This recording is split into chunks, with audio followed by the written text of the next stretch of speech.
Welcome to The Real News. I'm Mark Steiner. Good to have you all with us. Tomorrow, February the 4th, on Tuesday, is the special election to fill the congressional seat left by the death of Congressman Cummings.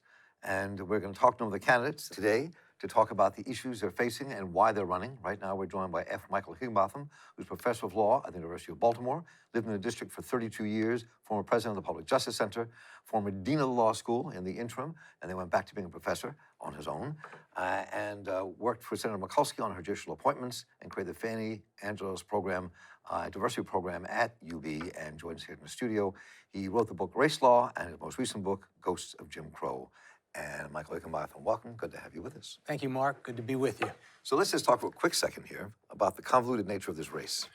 So you're running, so tomorrow they decide who fills Elijah Cummings' seat. The remainder of his seat, because he passed away during his term. And then on April 28th, they have another election. That's correct. Where you run against, whoever wins runs against the Republican who wins the primary. That's correct. And they have another election to fill his seat permanently. There could be any number of candidates who don't win. Is that right? That's correct. We have 24 Democrats running in the special, 8 Republicans running, and then we'll see what happens in April. Okay, so that confusion, it's very confusing. It is indeed. I tell people they have to vote for me 4 times, not just once. Isn't that illegal? If you do it on the same day in the same election, it is. So let's just talk about some of the things we're facing. So I'm curious for you a moment to talk about if you were in Congress. I mean, Elijah had this incredibly powerful role he played in Congress. And part of that role was taking on the Trump administration. 45 minutes before he passed away, he was still writing subpoenas to take on Trump. So talk about where you think we are in America, what this Trump victory meant for America, where it might take us, what this year, this election coming up means, and what this, for want of a better term, this Trumpified America means. Well, Elijah Cummings was a great representative. He was a giant in the civil rights community, and he did tremendous work for the 7th Congressional District.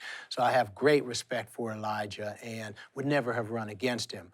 But when he passed, I was very disappointed about the direction of the country, and one of the reasons I decided to run was because of that. I don't like what President Trump has been doing. He's extremely divisive. He's basically incompetent in terms of the job he's doing. And to me, that's very, very troublesome. So one of the reasons why I wanted to step up was because of Trump and the direction of the country. I wrote an editorial in December calling for President Trump to resign, to spare the country the turmoil and division that an impeachment process would require. He didn't do that, of course, but the Senate also hasn't done its job. I mean, this is a sham trial. It's not even worth calling it a trial because there are no witnesses. And everybody knows if you want to get to the truth, you have witnesses. So it's a real problem. If I go to Congress, I would stand strong against Trump, as I have as a professor and an academic, and I would get things done for the district. It's about bringing jobs, it's about bringing educational empowerment, and it's about bringing political empowerment to this district.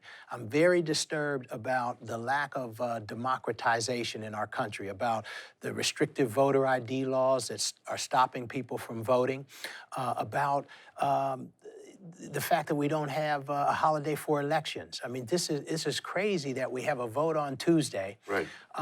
The schools in Howard County and Baltimore County are closed, but only the schools where there are polls in the city are closed.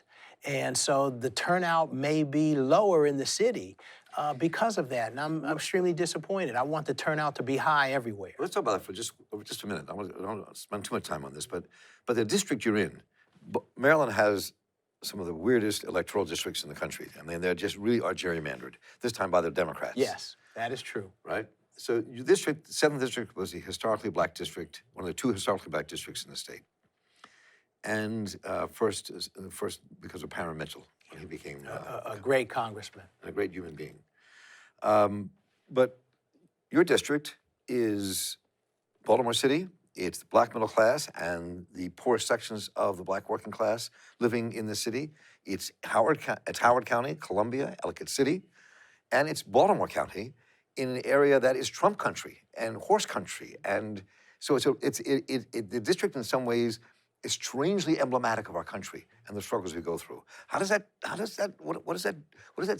you talk to folks throughout that district when it embodies all of that and all the contradictions that we face as a country? Well, you're absolutely right, Mark. It is a huge district. It's a very diverse district. It's urban, rural, and suburban. It's black, white, and brown. It's all sorts of religious denominations. I like that, actually. The diversity is something I've thrived upon all my life. I've lived in diverse communities all my life, and I've learned an easy lesson that people learn in diverse communities, and that is good neighbors come in all colors, but also bad ones do. Smart people come in all colors, but also dumb ones do. And it's something that we easily learn in the diverse district. I like the diversity, and one of the things I've been saying on the campaign trail is, while we are diverse, while we do have different concerns depending upon what areas we're in, we're also Americans. We also have the same desires. We want good schools for our children. We want safe neighborhoods. We want health coverage.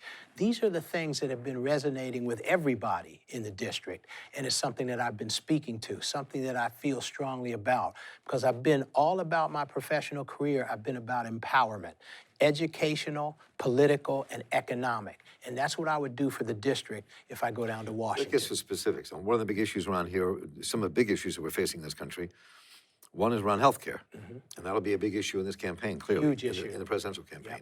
Medicare for all versus public option versus pushing up Obama's ACA. So where does Michael Higginbotham stand? Well, this is a rich country, America, the richest in the world. Everybody should be covered. It's a tragedy that everyone is not. Where I stand is this. I would like to see the ACA, Obamacare, expanded with a public option plus additional money so that everyone is covered. I think that's the most efficient approach and the best approach.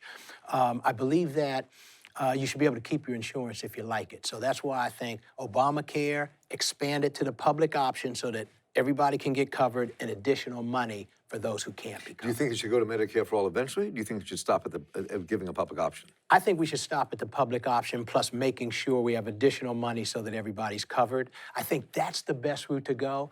But from a concept, I would support coverage for everybody.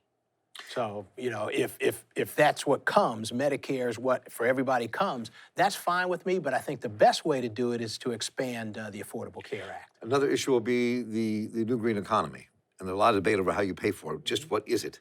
Some of the people in this race are 100% behind the new green economy, some are not. And what about Michael Higginbotham? I'm 1,000% behind the new Green Deal. And the reason why is because it makes sense. My question is, who's against it? One, we're saving the planet. Climate change is real. If we don't react now, we're going to jeopardize ourselves. Not now, but, you know, decades from now. And so we need to save our planet. But two, I like the Green New Deal because it's equitable.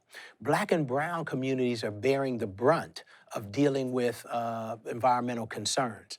And so for me, the Green New Deal is more equitable. It spreads the burden out to everyone. So that's why I like it.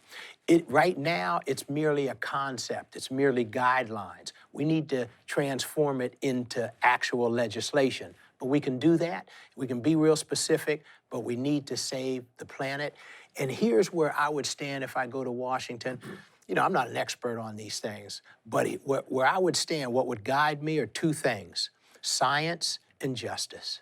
And so I would listen to the scientists who are saying, hey, we got a real problem, but also I would be concerned about justice and equity. Make sure that everybody bears the burden equally in our society. So let's talk a bit about justice for a moment in this country and racial justice in this. So, and what we're facing.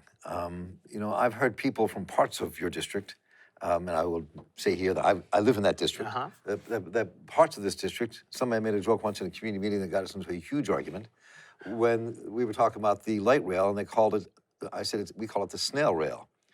And then someone in the room said, we call it the dark rail. Wow. So when that happened, I mean, it was a pretty intense moment. But the reality is here that we're facing a country that racism is deeply embedded in the society. You've written books on justice and the law. We're seeing the courts fill up with people who will oppose voting rights, will oppose racial justice in this country. So talk about that divide. This is a fight. Sometimes I think, in some ways, were almost like America in the 1870s when they destroyed Reconstruction. After all the things people fought for from the 40s to the 80s and seeing this beginning to be dismantled. So talk a bit about that and the struggle you see ahead and what role a Congressman Higginbotham would play. Sure. It's a real concern, Mark, and I think the president has exacerbated this racial divide. It's a real concern. But I think we're at a point in our society where you're going to see people standing up of all colors, of all religious denominations, standing up against this racism. When President Trump, went down to Charlottesville and said what he said, that the Ku Klux Klan, they're good members of the Klan, they're good members of the American Nazi Party, I stood strong against that, as well as many others. I went on CNN and MSNBC, some of the national news shows, and I said, look, this is wrong. This is a problem. There is no moral equivalency between the Klan and the Nazi Party and groups like the NAACP. We need to get rid of this president. We need to stand strong against his racial divisiveness and racial conflict. And I think you're going to see Americans of all colors doing that in this next election in November. The senators didn't do it. I was in search of 4 Republican senators with profiles in courage that were going to say, we need to remove this president. We couldn't find them. But I think we're going to find a lot of Americans in November say enough is enough. This is America. We're about equality, we're about fairness, and we don't need this division. And I think that's what you're going to see. I wrote that book, Ghosts of Jim Crow, and a lot of people say, hey, Professor, we want to go to Vegas with you because you predicted this. I basically said, look, we got ghosts of Jim Crow in this society and we need to get rid of them. The thing I'm most proud about in the book is I suggest ways we could have done it better, and I suggest what we need to do today, which are 3 things. 1, we need to empower our Black and brown communities economically, politically, and educationally. We can do that with legislation. 2, we need to make sure that we integrate our society. Students are more segregated today in public schools than they were during Jim Crow. So we need to integrate our society, integrate our neighborhoods better, and we can do that. And then 3, and most importantly, we need to recognize we still have a problem. The eye cannot see what the mind does not comprehend. If we don't recognize we got a serious problem and we need to do these things, we're going to be in big trouble as we were during Jim Crow. So finally here, before we have to run, you mentioned impeachment more than once in our conversation. Many people at this point think the impeachment process was a mistake, that maybe the Congress should have censored him and gone after him in investigations as opposed to doing impeachments, which could probably never have one in it, whether they allowed witnesses or not. There was not going to be a removal of this president from the White House, not in this process. So was it a mistake? I don't think it was a mistake. I think it was the right thing to do. But you're correct that it's hard to remove a president. Anytime you see supermajority numbers like 2/3 or 3/4 in the Constitution, you know it's hard to do. 2/3 to remove. 67 out of 100. 67 out of 100. Hard to do. But I think the legislative branch has a role to play. We have a separation of powers principle that each branch, the executive, the legislative, and the judicial, have separate and distinct roles. The legislature has a role to play. It has the power to impeach and remove, and it needs to investigate, and it needs to hold a real trial to determine whether somebody should be removed. So no witnesses is a sham trial. It's not a real trial, and the American people know that, and I think they're going to respond accordingly. But it's important that the legislative branch stand up for its role. I'm proud of the Democrats in the House of Representatives for standing strong and impeaching the president. The Senate didn't do its job, though. So finally, final thoughts from you as we approach, I guess, voting starts in less than 24 hours. It surely does. February 4th, everybody needs to vote in the 7th.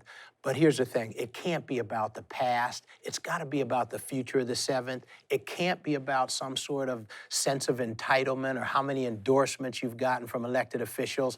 It's got to be about earning it from the voters in the 7th. I think that I've done that. I've been going around, talking with people, demonstrating my commitment to improving the 7th, demonstrating my values, honesty, integrity, fiscal responsibility. That resonates with a lot of people in the 7th. Their values are my values. I think if they recognize that and they look at me, they're going to vote for Higginbotham for Congress on the 4th of February. Higginbotham, thanks for stopping by. My pleasure. Good to Thanks, see you. Mark. And I'm Mark Steiner here of the Real News Network. we continue our conversations with candidates running for the 7th Congressional District to replace Elijah Cummings. Take care.